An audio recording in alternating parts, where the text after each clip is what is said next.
Hello. Hi, Hi, how are you doing? good. How are you? Doing good. Thanks for willing to talk. No problem. No problem.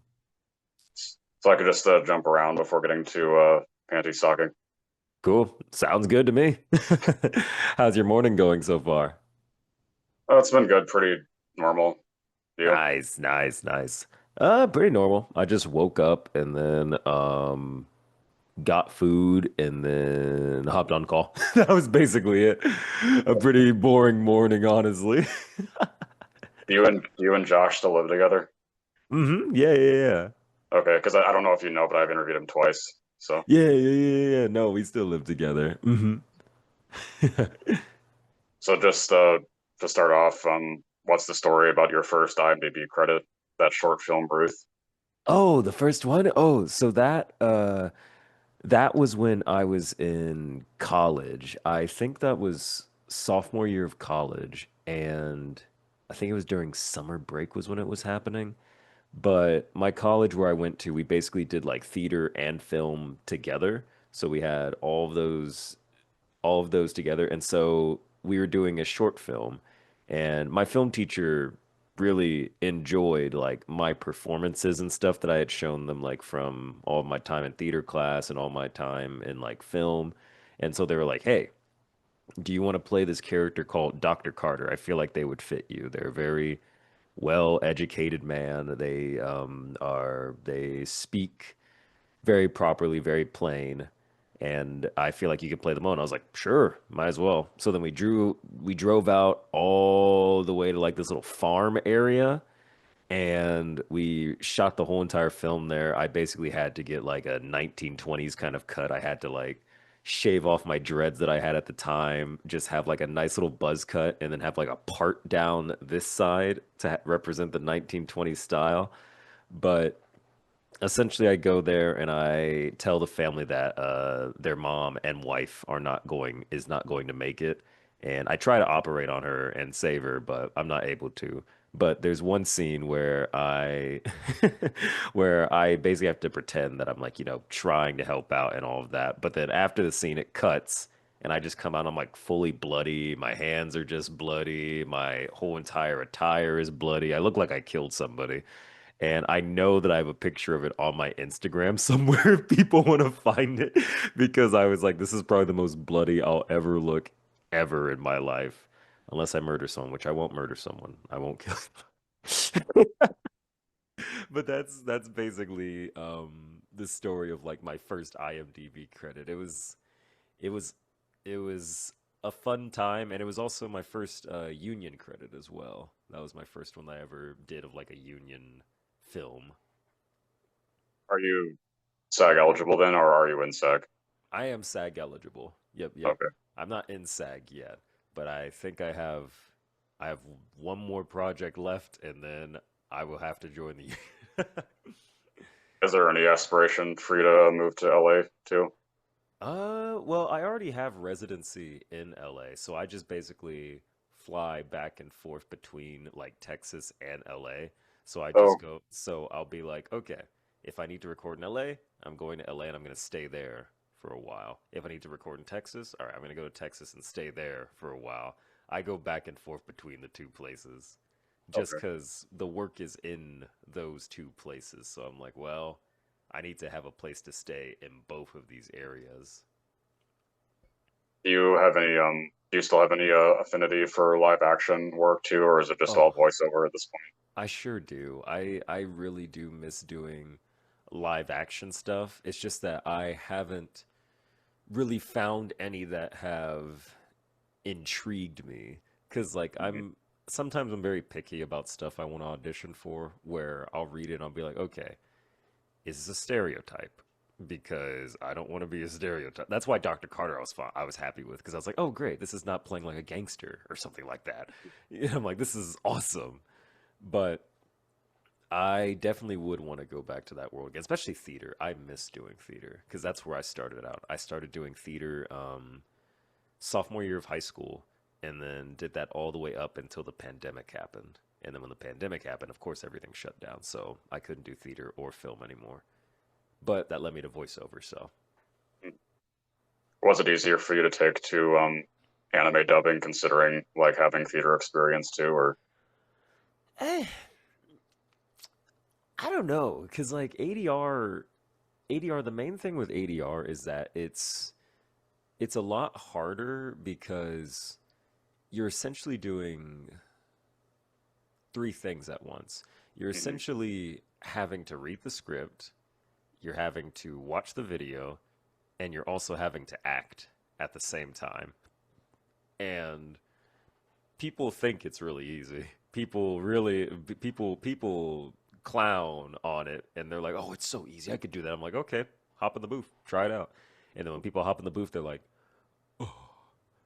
"Oh." And I'm like, "Yeah. Ain't so easy, is it?" Because it's just a lot of juggling. It's like a juggling act whenever you're doing ADR and stuff like that, compared to like video games, animation, and stuff like that. Because for video game and animation, they usually animate to you. Like your voice initially is the first thing that is laid down. But with ADR, you have to dub over the animation while also trying to match like the original intention of the Japanese, while also trying to keep it somewhat original to you as well, while also trying to portray it as the character, while also trying not to fuck up reading the script because you may have dyslexia. What? So it's just there's a bunch of different things going on at once. do you have a personal preference too on working on more dramatic projects over comedic? I actually don't have a preference. I honestly enjoy being able to work on both at the same time. Like I made a Twitter post recently where I was talking about how I'm recording Anne Shirley, which is a lot more of a grounded, natural show, very film-esque kind of anime dub. And then going to Gachiakuta, which is more of like the My Hero, the shonen kind of actiony dub sound. And then going to Panty and Stocking, which is absolutely just bonkers, bananas. It's just comedy, comedy, comedy. The craziest stuff is happening. And you're just like, okay, I'm going to read it and I'm going to have fun. But I really don't have a preference. I honestly enjoy doing all three. Like all three of them are fun for me. Just there's no real preference in what I would like to perform. Well, I know that you said before that it's harder for you to like grasp the characters like Land and frieren because they're so Oh yeah. like monotone. Yeah, it's because like monotone. I was even talking with a friend about this because they were auditioning for a monotone character. It's because monotone characters sometimes you can fall in like the sand trap of you keep them monotone so much that you can't really like read their emotions, Hmm. even though there are emotions there. Like monotone doesn't mean that they're like emotionless. It just means that it just means that they sound monotone, but they're still able to express their feelings and still able to express like how they're feeling. And that's hard at first when like you're a newer actor that hasn't done any monotone characters before. Cause like Lond and Wanshi were like my first monotone characters ever. Usually I'm very like bombastic or happy. You're like all of that. So then going to just quiet, plotting, not really speaking much characters, I was just like, what do I do? This is very different from my cartoon characters that I normally get. Yeah, I'm sure this is obvious, but you still have a lot of affinity for Wanshi. Oh, I do. Man, it I feel an affinity for like a lot of the characters that I've voiced, especially ones that impacted me like how Wanshi did because Um, there's just there's a lot about his character that I really enjoy about him, which I covered in another interview that I was talking about. But I just enjoy that he loves so much. Even if it appears that he doesn't like love so much, he loves heavily. Like he just cares about people in his own way. And he's just willing to go with like the flow of what's going on. Like he just has so much like there's a trailer that came out for like his new frame that came out and it was the Strike Hawks team. They were putting together a play to show to the kids of Babylonia, and and so they're all acting and performing, and Wanshi is so sleepy and tired, but he wakes up in the sleep pod and he's like, "Oh yeah, I have to act. Okay, let's do it," and then just starts acting and performing, and then immediately after he's done, he's like, "All right, sleep time. I'm going to bed." I just love that about his character. I just enjoy that he's able to have fun with his team, and he's not like some kind of lone wolf that's just like, ugh, I'm too good to do this with my team. I hate these guys. No, he's just a sleepy guy. He's just a very sleepy dude with a big heart. It's like affinity that you have for characters different than who you personally relate the most to. Yeah. So, like for Wanchu, I don't really relate to him much. Yeah. I understand where he's coming from, and I get him as a character, so I'm able to portray that. But I don't relate to him that much. Like the only two characters, well, actually no, the only three characters that I've actually like related to, where I'm like, oh, this is basically just me, is Zanka from Gachiakuta, Will from Wistoria, Wand and Sword, and Micah Eugen from Error 143. Those are the three that I'm like, yes, this is essentially just Corey, or a younger version of Corey that I remember all too well. Because sometimes when I look at Zonka and Will, I'm like, oh, you two are very similar. Like they both don't realize how skilled they are, and Hmm. they hold themselves back by thinking that they're average or not that great, even though they're amazing. Like a lot of people would tell me when I was younger, they'd be like, "Oh, you're so good at this," and I'm like, "I'm not as good as most people, though. I can't really do that." So yeah, I just like I felt that way about acting for a long time, where I'm just like I'm not measuring up to other people. I'm just a regular fella. And so I appreciate, especially with Zonka, where he has this mindset of, if I'm average, I like it sucks that I'm average. It sucks that I'm average, but that doesn't mean that I'm not gonna try and strive to beat these people that are like naturally innate or geniuses at this. And I enjoy that so much to where he's like, I'm going to beat the natural talent by working extra hard to try and be better than them. Yeah. Because I look at that and I'm like, yeah, that's just younger me. Where I'm like, yeah, I'm gonna work extra hard and I'm gonna prove people wrong. I'm gonna make them be like, wow, Corey Wilder's actually really good. He makes it look so seamless. And I'm like, it's not seamless, guys. I did a lot of work to get to where I am. I still am doing a lot of work. Even behind the scenes, I still do so much work. I know not that many people talk about the show, but you have a cool character in a Nina Ikami. Say it again. Nina, the Starry Bride. Oh, you're talking about Hikami. Yes, yes. Oh my God. Oh, they were. Oh man, I was. So I got spoiled on everything because of the audition.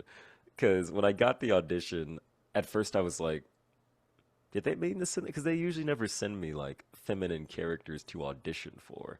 So I was like, did I get the wrong audition? I'm like, do they trust me? And then I looked and I was like, they're like, episode 12. Spoilers for anyone that is going to watch Nina and the Starry Bride. If you're gonna watch it, don't don't listen to what I'm about to say.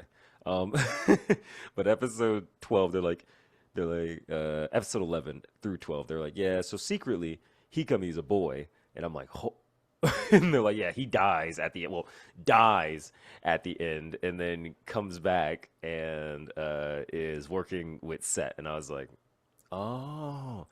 And then I got happy. I was like, wait, so that means I get to play a non-binary king, basically. I'm like, oh, this is great. This fits me so wow. And I was just so excited. But no, they're so cool. I love him because he's he's very loyal to Set, but he also is very loyal to Nina based on their interactions and how they had grown together as characters throughout that season, which I enjoy. I love whenever a character is able to shape and evolve based on who they're interacting with. Because sometimes some characters will stay like flat in the same, especially mercenary characters or assassin characters like Hikami, like those types of characters. But I was glad to see that he like evolved and was going like, I can actually see your way, Nina. I understand what you're feeling. I understand what you're saying. I get it. Even though I do need to still do this, I do see where you're coming from.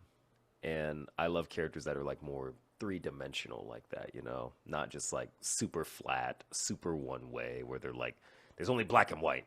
I like when they're like, yeah, there is a gray area that we can maybe figure out. Maybe. Kind of related to that too. What do you think the most emotionally involved headspace you've had to go is so far?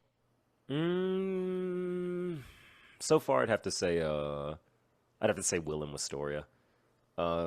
There's two scenes in particular that I think of.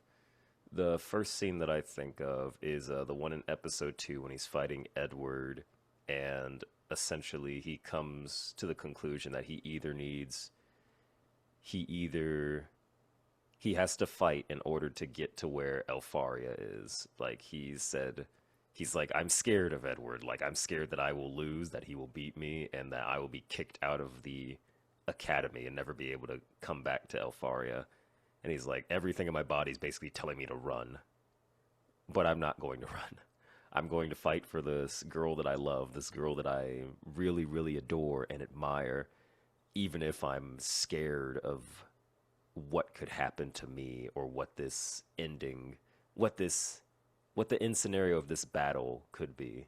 That one required a lot out of me, where I was just like, this, I was very drained on that line because it was just I had to dig really deep to think about people that I would want to fight for in my life, or even people that I was very close to that passed away that I would love to see again.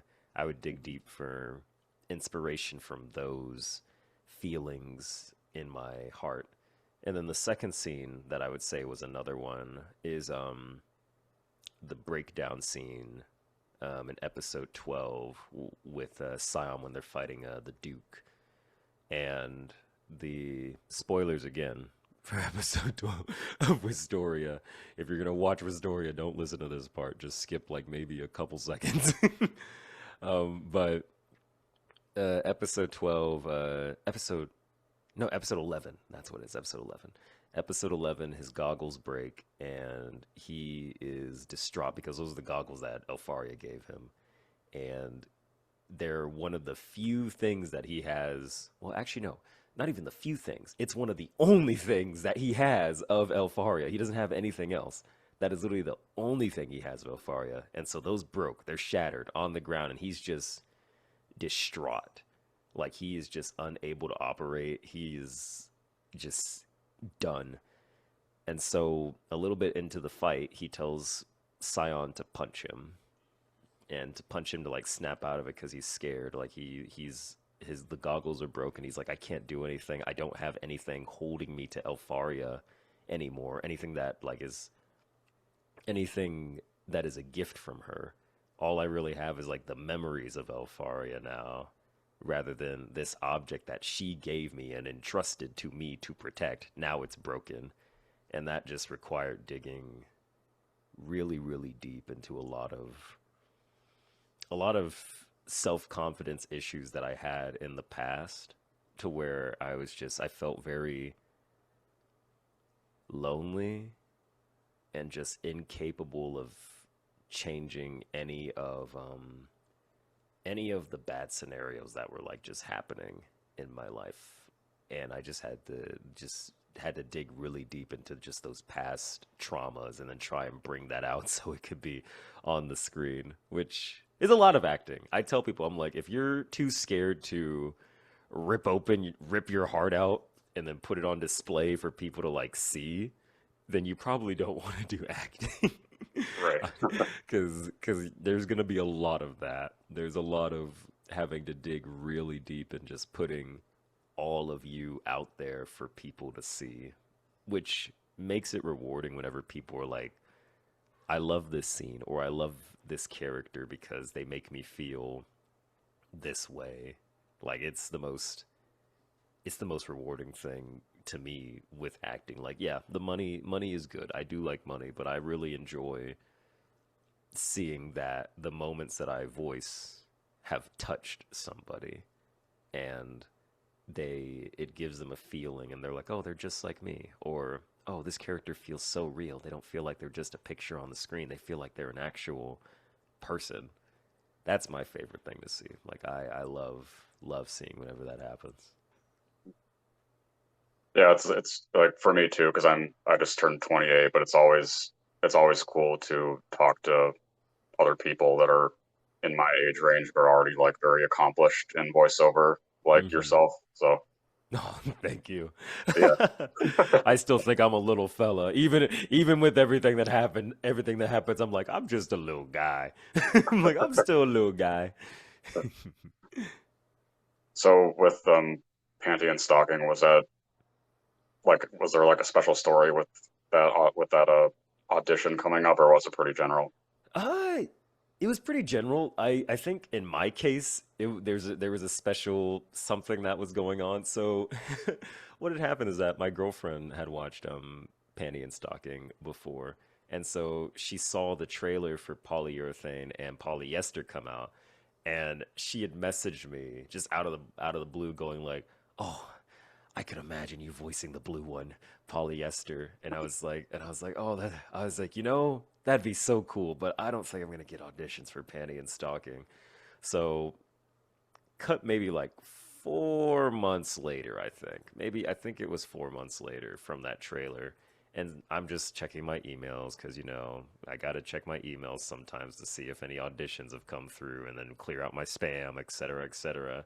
And then I got an audition from my agent and it was codenamed something I don't remember, but the characters' names were like latex and da da da da da.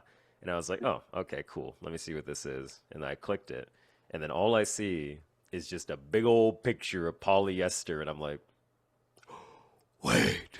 It's like, wait a minute. That's the people. That's the ones that my girlfriend likes. I was like, oh, wait. And so I recorded my auditions and I wanted to be in it, but I mainly recorded it because I was like, if I can get in this anime, my girlfriend will be so impressed and really and really be very, very happy. And so I recorded a take for both of them. I recorded one for polyester and polyurethane. Polyester was a lot more in my regular voice, which basically polyester sounded more like this. This is more what the polyester audition sounded like. But then I looked at polyurethane. I just looked at his picture. It's the picture that they put on like the Twitter channel, like his little character stance. Hmm. And I just looked at him and I was like, man, because normally when I audition, I don't really listen to like the Japanese or listen to any of the other voices. So then I can oh, I rose. Oh wow, that was weird. I rose my hand and Zoom's like, you? No. And so I don't really listen to the Japanese or anything whenever doing the auditions, which I probably should, but I feel like listening to the Japanese limits what I would want to do with the character because I love playing around with voices. And so when I saw Polyurethane's picture, I looked and I was like, you seem like a snooty little brat. And I feel like you'd have a little bit of a valley girl, a little bit of a valley girl to you. And so when I was doing the audition, I was just like, okay. I was like, this is where I'm probably gonna put the voice at. I'm gonna sit it right here, and I'm just going to keep it there for the whole time and just have a whole bunch of fun. And I didn't expect anything to come from it. I was just like, well, I put in audition. I really enjoyed it. It was fun. Not gonna hear from it ever again. And then a couple months later, because I gave up because it took like maybe I think 2 months for things to get cast, and so I was like, all right, well, I haven't heard anything within like 2 to 3 weeks, so I guess I'm just not going to. I guess I don't voice the characters. I'm excited to see who voices them. And 2 months later, got a email while I was recording for Gachiakuta, funnily enough, because that was when I got cast as in Gachiakuta, and I was like, "Oh man, I'm in a really cool show. Yes, I really like this show." And then I'm recording that, And then I look at my phone because we're taking a break from recording the lines, and then I see from my agent, they're like, "Oh, you got booked in something." I was like, "Oh, awesome! I don't know what I auditioned for recently that I would get booked for. Let's see." And then I just read it, and then I see new Panty and Stocking, and I'm like, "Oh!" And I thought it was gonna be polyester, and then I go down, it says polyurethane, and I'm like, "What?" I got the one that no one expected me to get ever. Because he's Polyurethane is not a character that I would typically voice ever. Right. Like, usually polyester is that type of character that I would voice. So getting polyurethane just gave my non binary as a boosted ego. I'm like, yeah, yeah. Yeah, I am gender. And it was great. It was so fun. Like I was so excited to get it. Oh man, it was so exciting. Is there a default line that you have to get into his headspace? Not really. I kind of just go in like usually I do with characters, but with him I kind of just go in and I already know what he's going to sound like because I gave him that Valley Girl. So that's why I don't really need anything because I'm just like, oh, this is how he sounds like. I'm like, yeah, girly. Maybe Girly's one of them, like Girlies. Girlies is probably one that I would use to get into him if I ever used one. But most of the time I just go in and I know what to do. I'm like, let's get to it. Let's have fun. Let's play. Let's maybe add a couple improv bits in there if I feel like or Angela feels like there could be some needed. And then that's really it.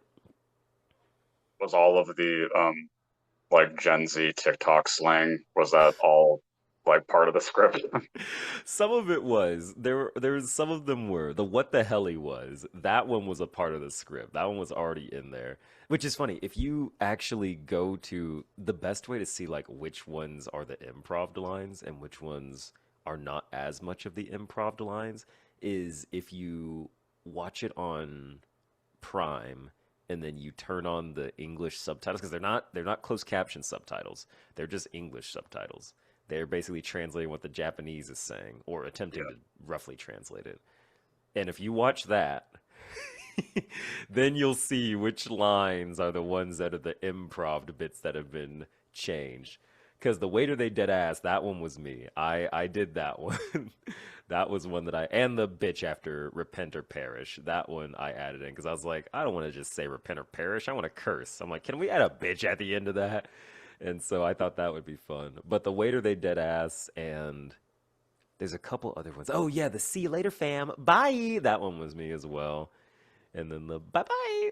There's a lot that was added in that was me looking at Angela and us both going like, I feel like I feel like they wouldn't say that. I feel like they'd say something like this. But the waiter they dead ass was one that I was like, oh, this is so perfect because originally they say in the script it was a that's so hilarious, but I was like, that's good, but I kind of I Yeah. kind of want to Gen Z it up a bit here, and so I was like, Angela, what about wait, are they dead ass? And then it fit the flaps perfectly, and I was like, oh yes.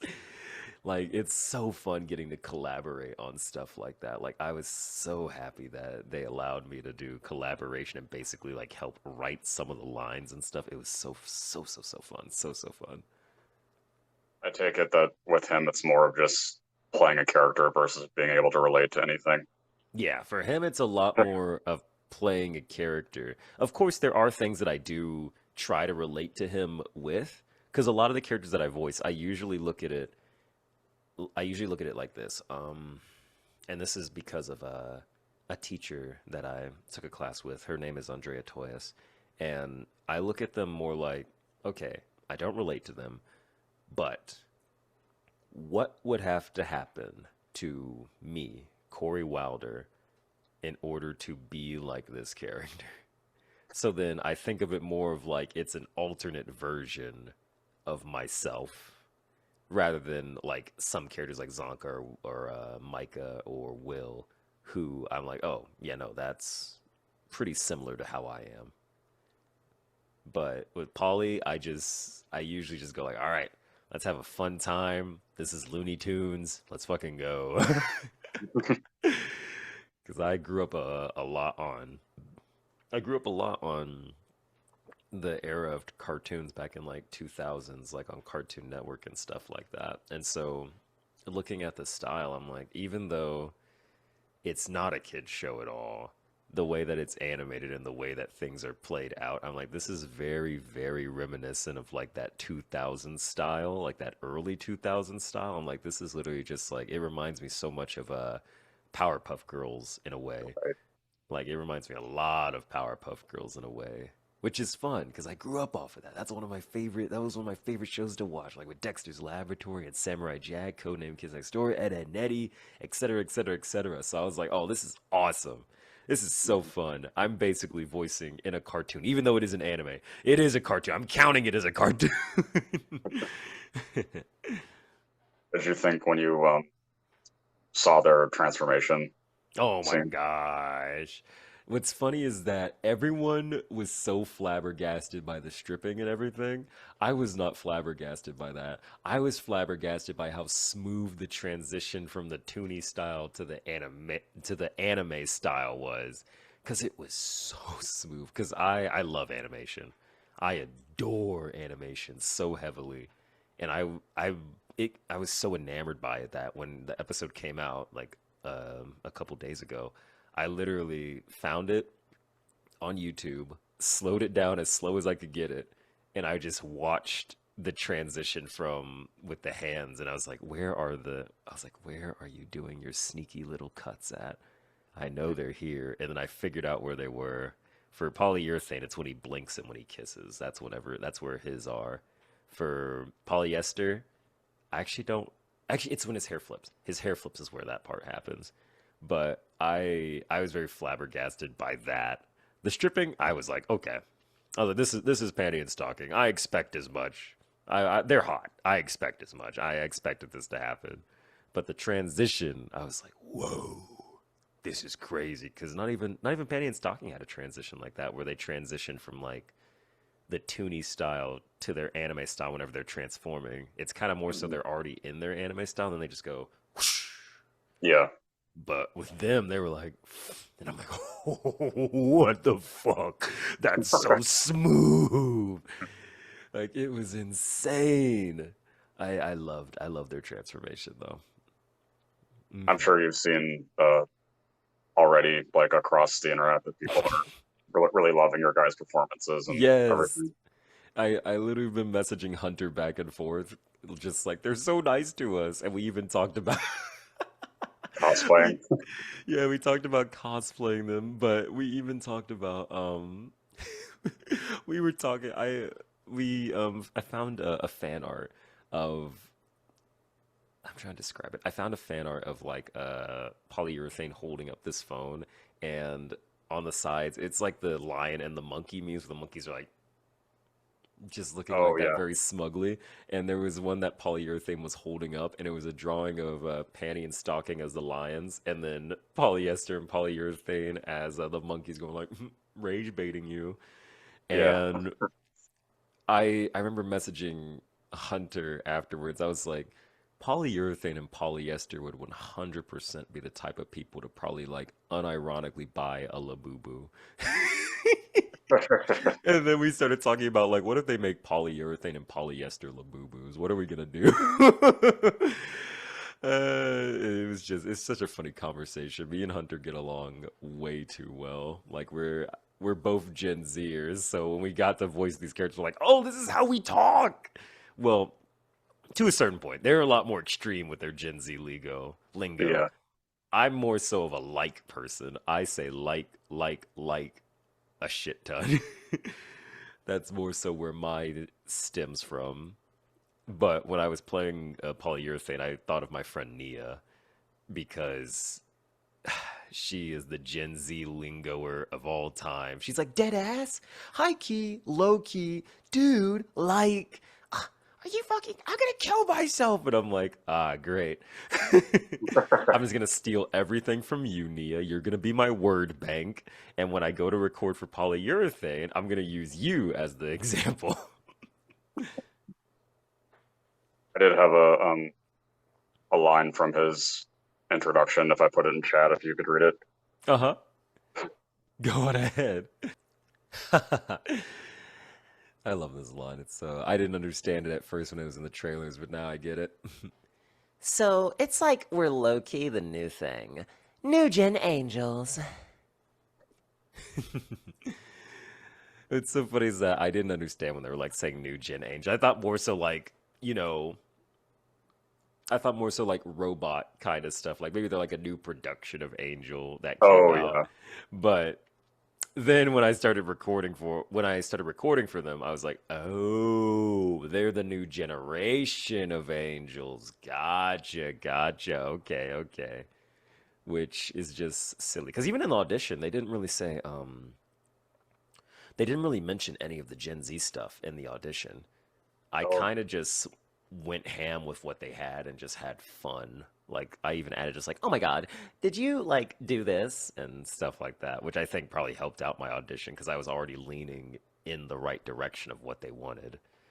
Because I did not know they were like Gen Z. I was just like, I'm gonna treat them like a Valley Girl that I have heard many, many times. it is cool too because I think you're the only person so far that's in the main cast that doesn't live in LA. Yeah, I'm the only one that like frequents both places. Like I'm the only one that's just like boop boop boop boop. At least I think I'm the only one. I'm pretty sure I'm the only one. I don't think no, Daniel's definitely 100% just LA. Daniel was the only one that I was probably like, is Daniel? No, I'm the only one that's like back forth, back forth. And I'm like, I make it work, and that's all that matters. We probably covered it already, but what's your favorite moment in their debut episode? My favorite moment, funnily enough, is not even like anything related to polyester or polyurethane.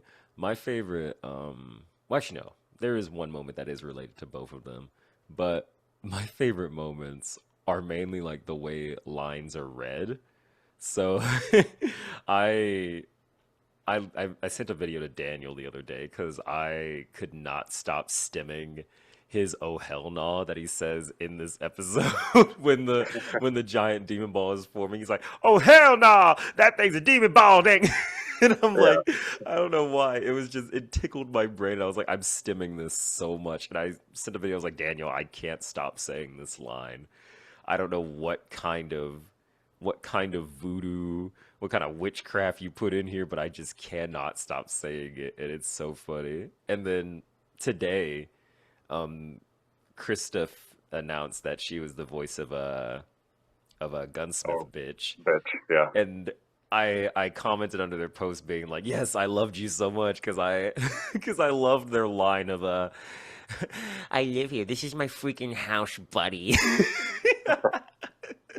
That line tears me up. Or that "Welcome to my crib." Those two lines tear me up. Like that's the funny thing. Like I don't even think I have a favorite moment. I just enjoyed so much of that episode in general, especially the fight scene between everybody. That one was sick. The Yeah, fight scene between everyone, I'm like, holy crap. Like it felt like that whole episode felt like it was supposed to be a season finale. right. My friends were like, "Wait, is this like the end of the series? Is it done?" I'm like, "No, this is like the middle halfway point, dude. There's still more. There's still so much more that is going to happen." And they're like, "Oh, I thought this was like the end with how everything was going." I'm like, "Mm-mm. Nope, there's still more to come, and I'm excited for y'all to see it." Hee hee hee hee. Fun, I did fun like times. how, especially in comparison to how Panty and Stocking react to Scanty and Knee Socks. I like how intense polyester and polyurethane get when they encounter them. Yes, yes. That was one note that the clients left. So they were like they speak very Gen Z like, but they speak very Gen Z like whenever they're working, they're on the clock and they take it very seriously. But whenever there's demons around, they get laser focused on that demon to where they're like, you need to be taken care of post haste somehow, some way. So whenever the demons come up, their silly, goofy fun times usually disappear, and they're like, I'm going to kill you, or I'm going to hurt you really badly and find amusement in your pain. Like they're a bit of freaks. They're they are very committed to their job. But once shift time is over, they're like, all right, I'm no more working. I'm not working anymore. Just like a real Gen Zer. Just like us. They're like, all right, clocked out, I'm done. Get me out of here. Yeah. I'm going home.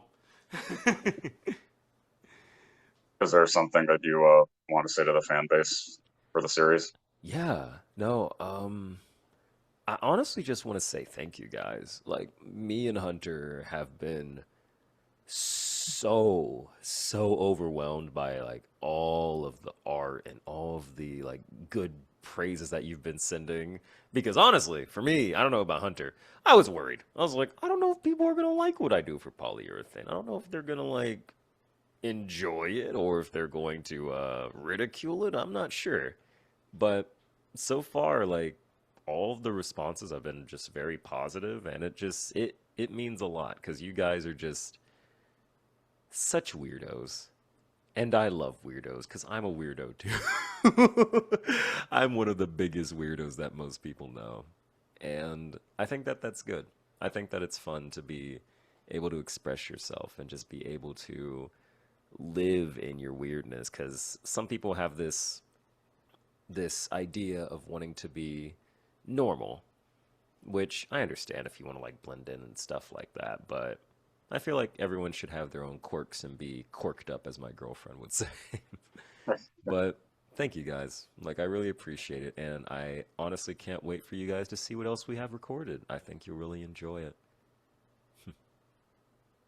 Just tie into to my final question is always asking what Hmm. do you want your legacy to be? I I want my legacy to more so be kind of how other actors have impacted me. Because growing up, a lot of my mom would be working a lot, and my dad would be like doing like offshore jobs or like doing different odd jobs that would require him to be away for a while. So I would mainly have video games and TV shows to entertain me and keep me company.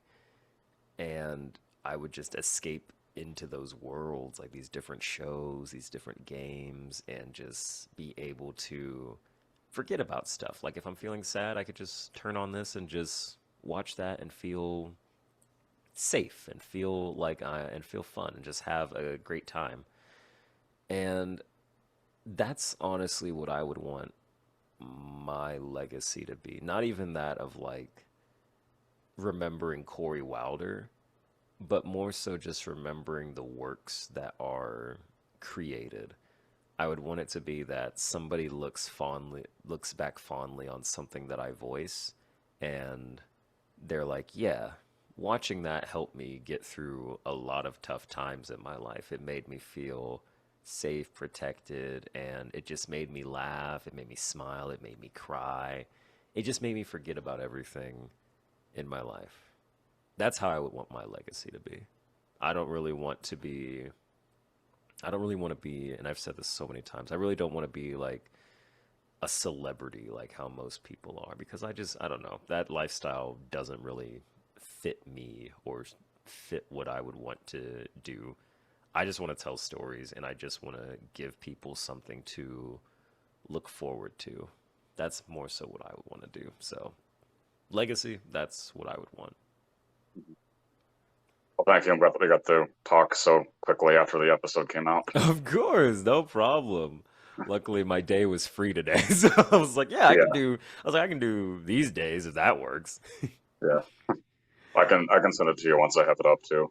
No, that'd be awesome. Thank you so much. Thank you for Okay. having me on. This was fun. Yeah. Hope you have a good rest of your day then. Of course, you too. Have a great rest of your day, dude. See Bye. ya.